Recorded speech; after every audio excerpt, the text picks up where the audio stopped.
The year was 2087, and humanity had finally achieved faster-than-light travel.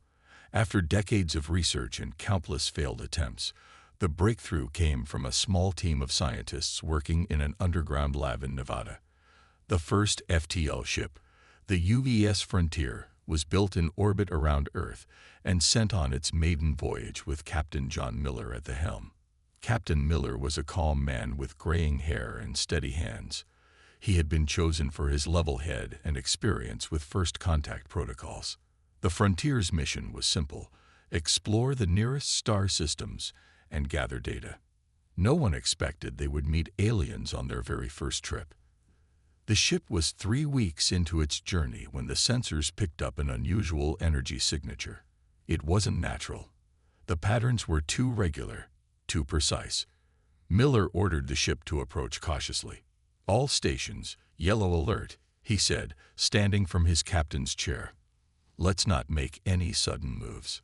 The crew watched in awe as a massive ship came into view. It was unlike anything humans had designed, smooth and curved, with sections that seemed to flow into each other like liquid metal. Before Miller could decide what to do, a message came through their communication system. "Greetings, travelers. We represent the Galactic Council. We have been monitoring your system for some time and noted your achievement of FTL capability. We welcome you to the greater community of spacefaring species." Within days, Earth was buzzing with the news. Governments scrambled to respond. The United Nations quickly appointed Ambassador Lisa Clark as humanity's first representative to this galactic council. Lisa was smart and careful.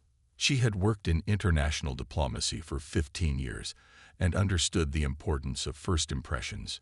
As she prepared for her first meeting with the council, she reviewed what little information they had shared about themselves. The council consisted of 12 major species, each with their own unique biology and culture. They had been working together for over 1,000 years, managing trade, resolving conflicts, and sharing technology. Humans were the 27th species to join since the council's founding. When Lisa arrived at the council's massive space station, she was greeted by representatives of all 12 major species. Some looked almost human, while others were completely alien. From floating gas clouds to insect-like beings with multiple limbs. During the initial meetings, Lisa noticed something interesting. When the council members discussed conflicts between species, they never mentioned wars. They talked about diplomatic negotiations, ritual combat between champions, and even mathematical competitions to resolve disputes. "And how does your species typically resolve major conflicts?" asked Saltor, a tall, blue-skinned being who led the council. Lisa hesitated. Earth's history was filled with wars, bloody, brutal conflicts that had killed millions.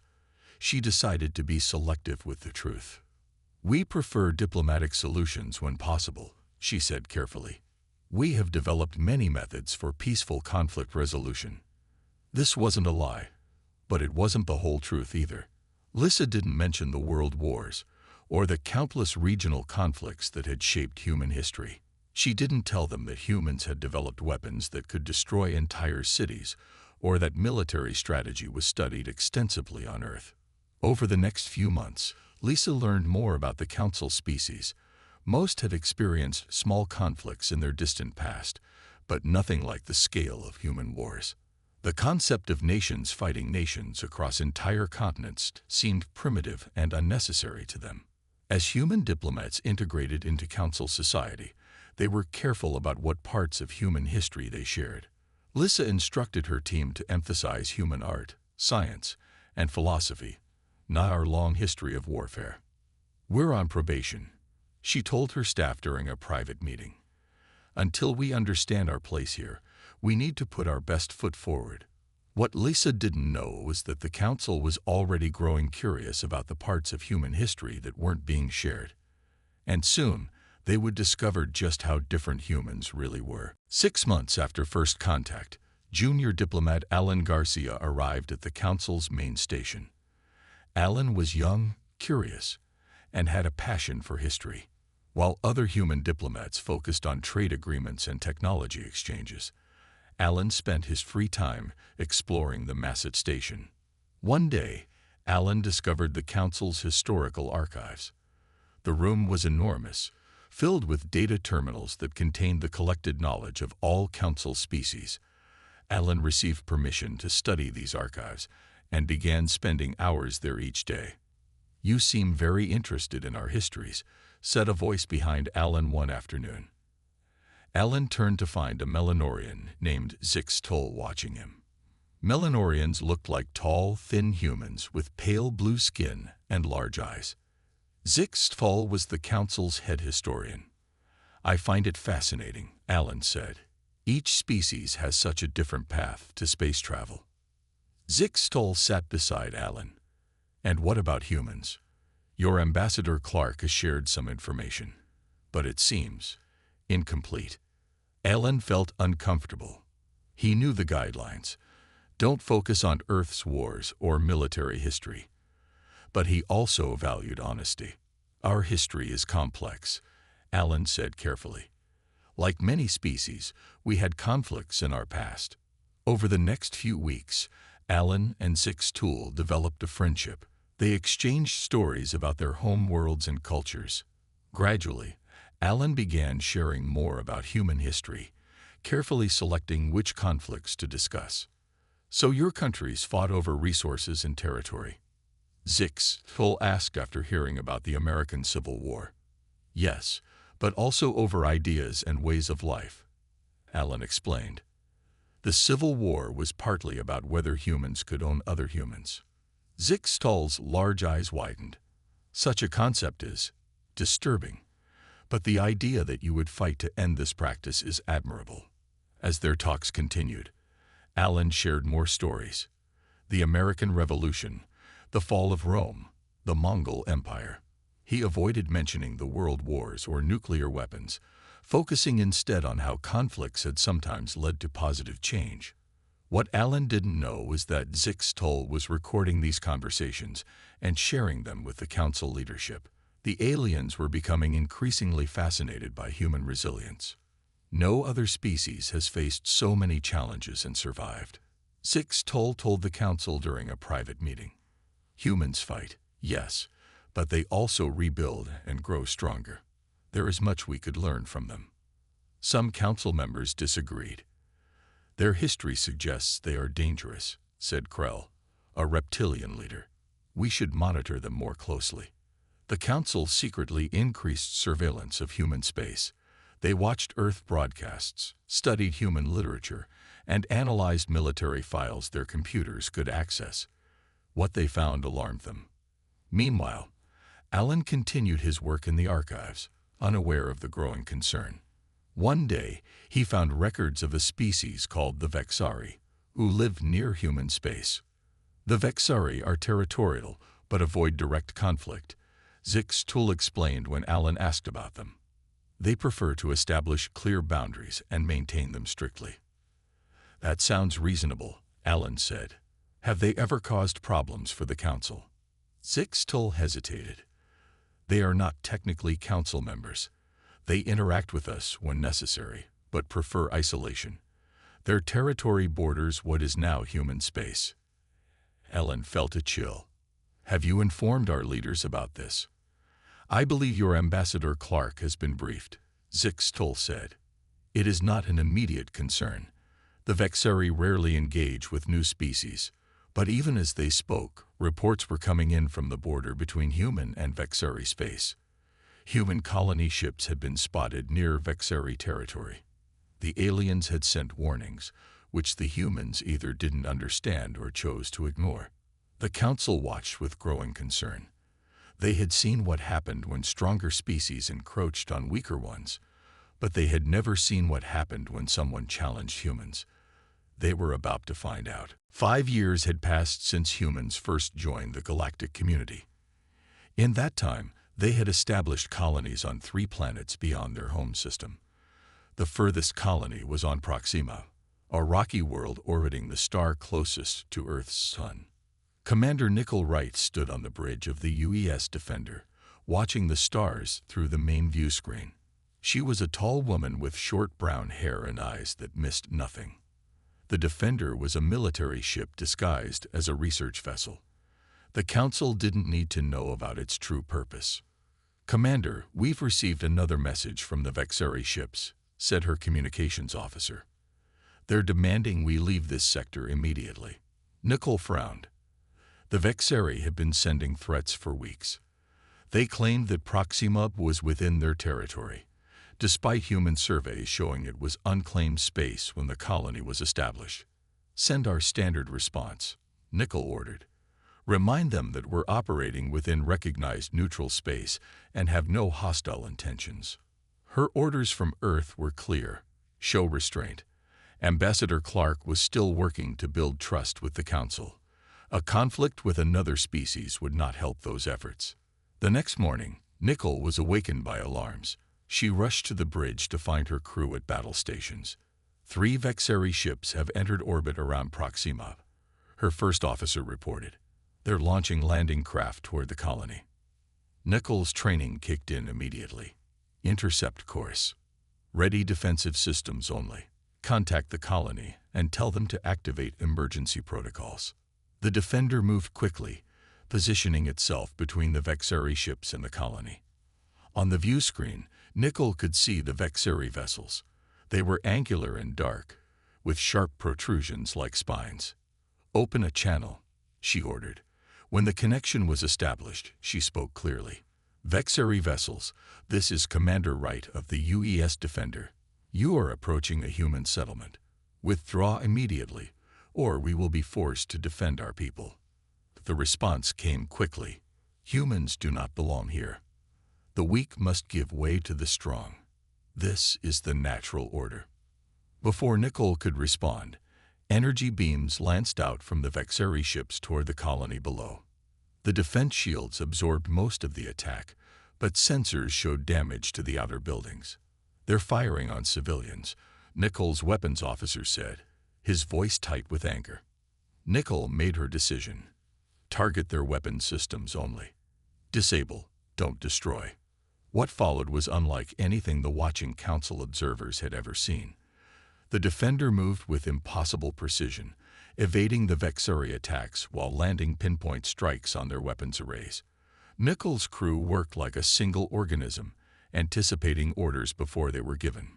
In 17 minutes, all 3 Vexeri ships were drifting, their weapons disabled and propulsion systems damaged. Not one had been destroyed. The colony below reported only minor damage and no casualties. Nicole opened communications again. "Vexeri vessels, you have attacked a peaceful settlement without provocation. We could destroy you, but that is not our way. Withdraw from this system and do not return." The Vexeri ships limped away, sending angry messages that the humans ignored. What Nicole didn't know was that Council observers had recorded everything. The footage spread quickly through Council space. Species that had never seen real combat watched in awe and horror as humans demonstrated their military efficiency. An emergency Council meeting was called. Ambassador Clark was summoned to explain what they had witnessed. "The precision of the human response suggests military training beyond what you have disclosed," said Saltor, the Council leader. "Your ship disabled 3 vessels in minutes with no casualties. This level of tactical skill comes only from experience." Lisa Clark knew the careful balance she had maintained for 5 years was about to collapse. The Council was about to discover humanity's greatest secret and greatest shame.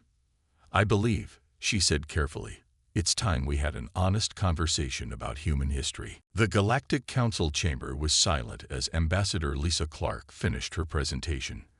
For 3 hours, she had shown selected images and videos from Earth's military history.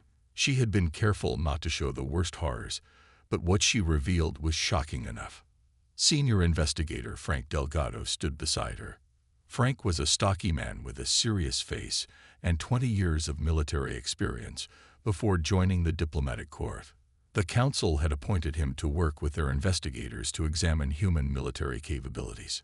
"So you're saying," Zaltor spoke slowly, "that your World War II involved over 30 countries and killed more than 50 million beings?" "Yes," Lisa said quietly. It was the deadliest conflict in our history. The council members looked at each other in disbelief. Their species had experienced conflicts, but nothing on this scale. The idea of entire planets at war was beyond their understanding.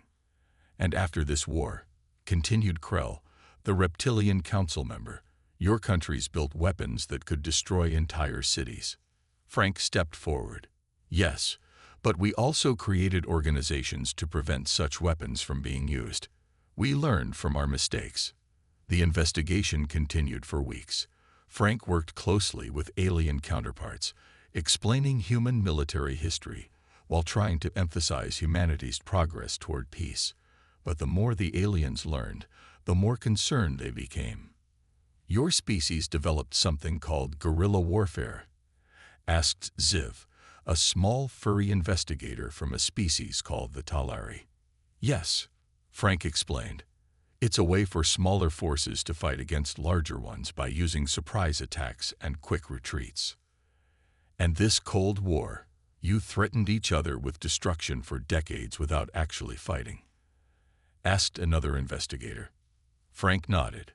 It wasn't our finest moment, but it ended peacefully. Each revelation brought new concerns. The council learned about human concepts like total war, psychological operations, and strategic bombing. They studied human generals from Alexander the Great to Napoleon to Patton. During one session, Frank showed the council members a simple chessboard. This game has been played on Earth for over 1,000 years, he explained. Children learn it. It's a game of strategy and tactics, of sacrifice and patience. Your children play games about war? Asked a shocked council member. Frank realized he wasn't helping his case. Meanwhile, Lisa was fighting a political battle. Some council species were arguing for humanity's containment, restricting human ships to their own star system and limiting their contact with other species. They're too dangerous, argued Krell during a council debate. Their entire history is built around conflict. They think in terms of winners and losers, of conquering and being conquered. Others were more moderate. Humans have shown restraint, said Mira, a gas-based council member. Commander Wright could have destroyed those Vexeri ships, but she chose not to. Lisa worked tirelessly, building alliances with more sympathetic council members. She emphasized humanity's art, literature, and philosophy. She shared stories of human peacemakers and humanitarians. Frank focused on practical concerns. Containing humans would require massive resources, he told the council, and it would turn a potential ally into an enemy. Is that what you want? As the investigation neared its end, Frank and Lisa prepared for the council's final decision. They knew that humanity's future in the galaxy hung in the balance. What they didn't know was that events far from Earth would soon change everything. On the outer edge of council space, a new threat was emerging, one that would test the council's peaceful principles. That evening, as Frank reviewed his notes for the next day's session, he received an urgent message from Lisa. Come to my office immediately, it read.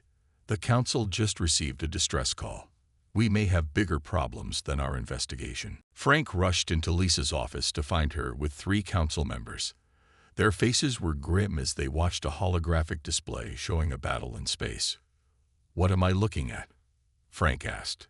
The Krath Collective, said Exaltor, a species from beyond council space. They've begun attacking our outer colonies. The hologram showed sleek, black ships firing on a peaceful settlement. Council defense ships tried to protect the colony, but they were being destroyed one by one. The Krath have ignored all attempts at communication, Mira explained. 3 colonies have already been destroyed. Thousands are dead. Lisa looked at Frank with worry in her eyes. The Council has never faced an enemy like this. Their military forces are limited. Frank understood immediately. The peaceful species of the Council had little experience with real warfare. Their ships were designed for defense, not attack. Their crews weren't trained for combat. We've called this meeting, Zaltor said, turning to face them, because we need your help. 2 days later, Frank and Lisa stood before the full council. The investigation into human military history had been suspended. Now the council wanted to know if humans could help stop the Krath. "You've seen our military capabilities," Lisa said. "We believe we can help, but we would need to use tactics that you might find disturbing." "What exactly are you proposing?" asked Krell, who had been one of humanity's strongest critics. Admiral Olivia Martinez stepped forward. Olivia was a tall woman with dark hair streaked with gray. She had commanded Earth's space forces for 5 years and had been brought to the Council station to assess the situation. "I propose a joint task force," she said. "A small fleet of human ships working with your best vessels. We would engage the Krath in a limited operation to demonstrate that further attacks will be costly for them." The Council members looked uncomfortable. "You mean you want to fight them?" asked one. "Yes," Olivia said simply. "Sometimes the only way to prevent a larger war is to show your strength in a smaller one." The debate lasted for hours. Some council members refused to consider military action. Others saw no alternative. "If we do nothing," Mira argued, "the Krath will continue to destroy our colonies. They've shown no interest in diplomacy." "But if we fight them," countered another member, "we become like them. We become like humans." The room fell silent at these words. Frank saw the fear in their eyes. Fear of becoming a species that solved problems through violence. Olivia stepped forward again. "With respect," she said, "there's a difference between fighting to conquer and fighting to protect. We humans have done both in our history, and we've learned the difference. What I'm proposing is purely defensive." She activated a holographic display showing her battle plan. It was elegant and precise, designed to disable craft ships with minimal casualties on both sides. "Our goal isn't to destroy the Krath," Olivia explained. "It's to show them that attacking council worlds isn't worth the cost. Once they understand that, we can try diplomacy again." The council voted narrowly to accept the human proposal. 10 days later, Admiral Martinez led a small fleet to the border where the Krath had been attacking. 6 human ships joined 20 council vessels, forming a defensive line around a vulnerable colony. Lisa and Frank watched from the council station as the fleet took position. They knew that humanity's future in the galaxy might depend on what happened next. "Do you think this will work?" Lisa asked quietly. Frank watched the human ships moving into perfect formation, their crews ready for battle after years of training. "Yes," he said, "but I'm not sure the Council is ready for what they're about to see." As he spoke, sensors detected a large group of craft ships entering the system. The battle that would change galactic history was about to begin. Admiral Olivia Martinez stood on the bridge of her flagship, the UES Determination. 32 craft ships had entered the system and were moving toward the colony. The combined human-alien fleet waited in defensive formation. "All ships report ready, Admiral," said her first officer. Olivia nodded. She had spent the last week training the Council crews in basic combat tactics. They had learned quickly but had never faced real battle. "Open a channel to all ships," she ordered. When the line was open, she spoke clearly. "This is Admiral Martinez. Remember your training. Stay in formation. Support each other. We are not here to destroy the Krath, only to show them that attacking this colony is not worth their effort. Good luck." The craft ships approached without responding to any communication attempts. They moved in a tight group, their black hulls absorbing the light from the nearby star. "They're powering weapons," reported the sensor officer. Olivia gave the order. "Execute Battle Plan Alpha." What followed was unlike anything the Council species had ever seen. The human ships moved with incredible coordination, splitting the Krath formation. Council ships followed, protected by human vessels that took the brunt of the enemy fire. On the Council station, the leaders watched the battle through a live feed. Frank and Lisa stood with them, explaining what they were seeing. "Admiral Martinez is using a tactic we call divide and conquer," Frank explained. "By splitting the enemy force, she prevents them from concentrating their fire." The Council members watched in silence as human ships performed maneuvers that seemed impossible. They rolled and turned, always presenting their strongest shields to the enemy, while targeting the craft ship's weapons and engines. "Why aren't they aiming for the center of the enemy ships?" asked Krell. "Because our goal isn't to kill," Lisa explained.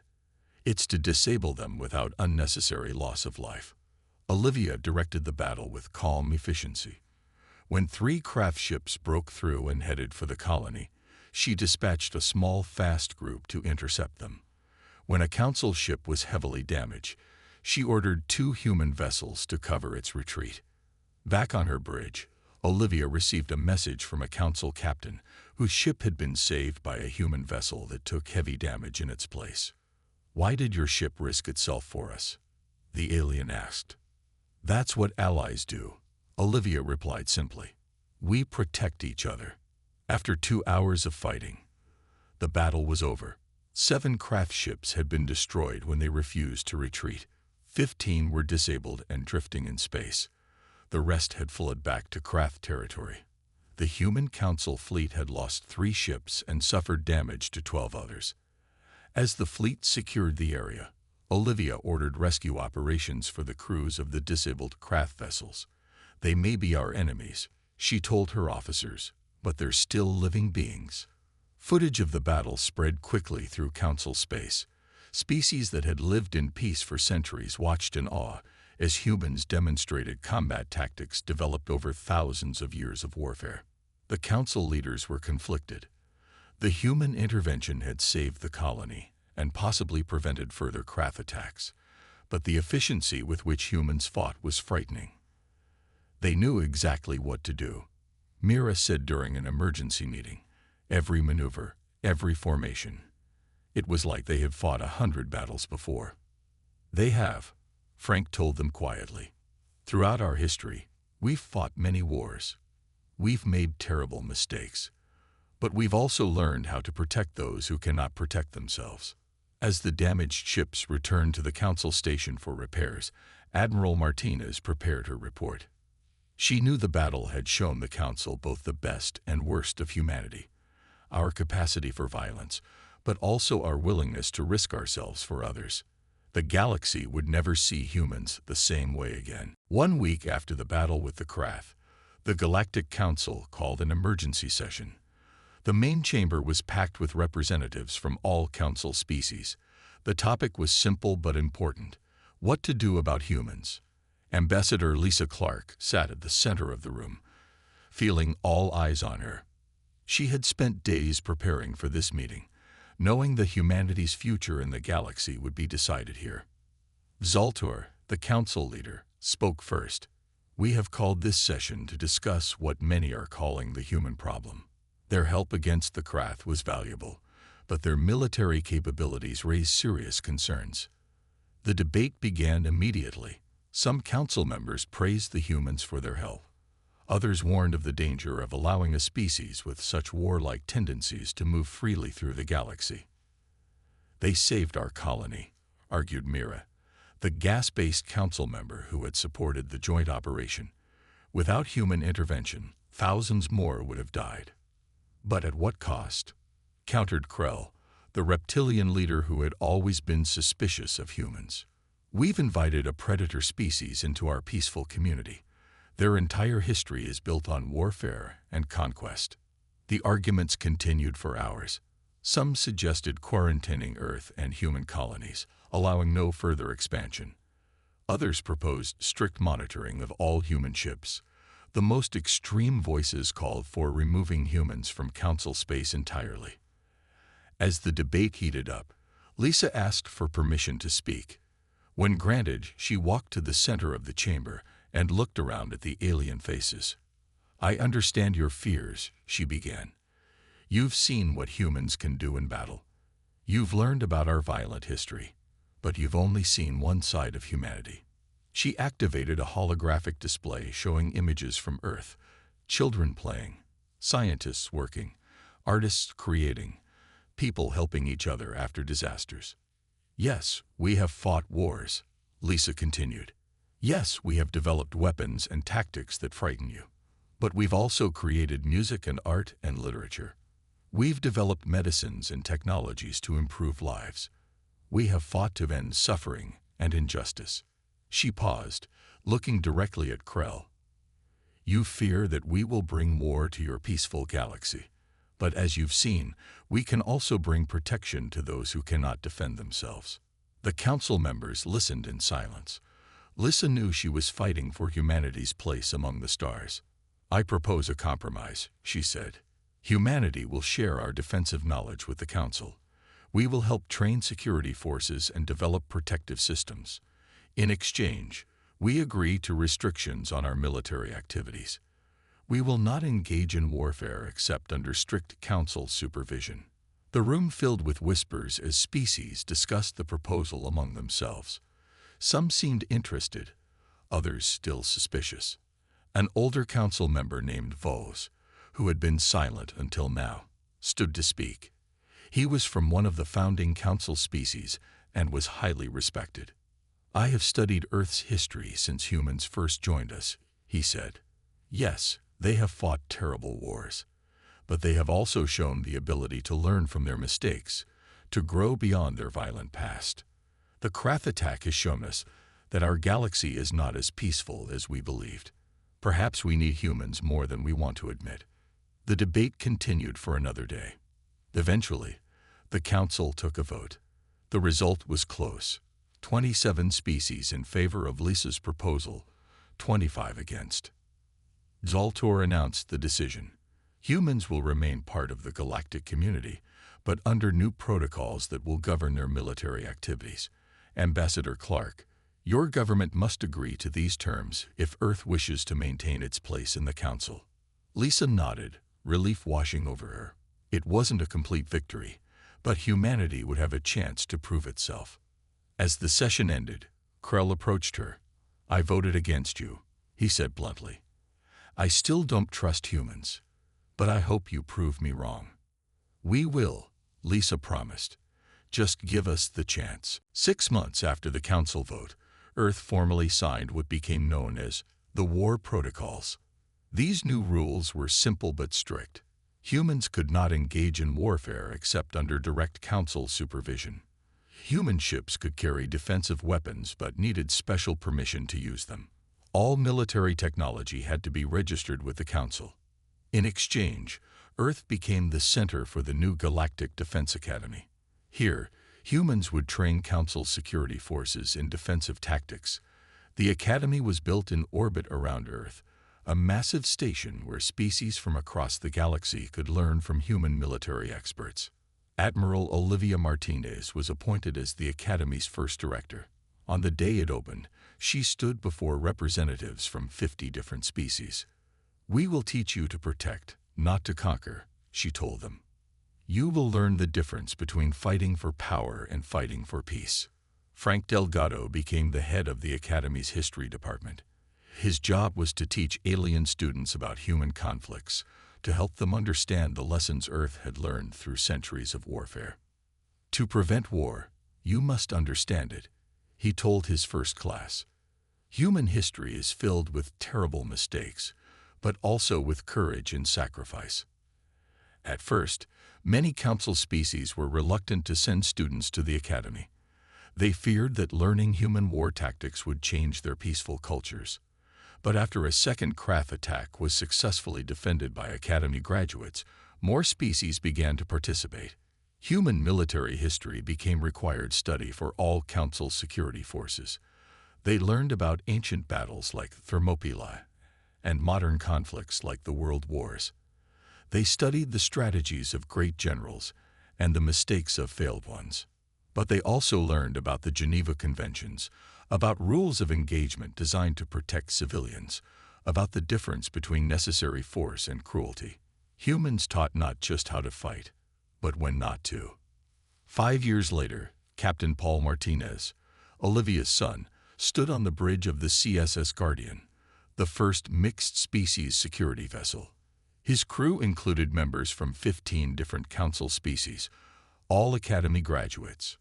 "Captain, we've detected a distress signal from a colony in Sector 7, reported his Nullonorian first officer. "Set course immediately," Paul ordered.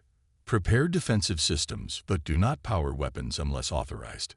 As the Guardian traveled to the colony, Hall thought about how much had changed. Humans were still viewed with caution by many council species, but also with growing respect. The war protocols remained in place, but they had evolved from restrictions to guidelines. The galaxy had learned a difficult truth. Peace was not just the absence of conflict, but something that sometimes needed to be actively defended. And humans, with their long history of warfare, had turned out to be the best teachers of this lesson. When the Guardian reached the colony, they found a simple misunderstanding between settlers and a passing trade ship.